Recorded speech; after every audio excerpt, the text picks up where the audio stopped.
ఈ జ్యూస్ తాగు baby.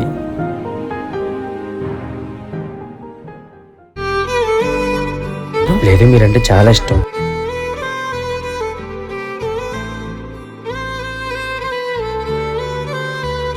Phone చేసి అర్జెంట్గా రమ్మన్నావు, ఏమైందేంటి? అర్జెంట్గా రమ్మన్నావు, మాట్లాడవేంటి? ఒకసారి వాట్సాప్ చూడు.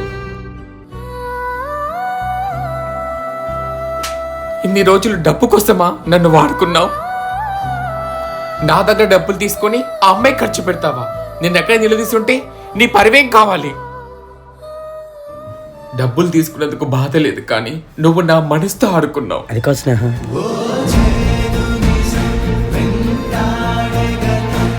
ఒక ట్రాన్స్జెండర్తో రిలేషన్లోకి వెళ్ళినప్పుడు అది ఎలాంటి రిలేషనో ముందే చెప్పండి, అంతేగాని వాళ్ళ ఫీలింగ్స్తో ఆడుకోకండి.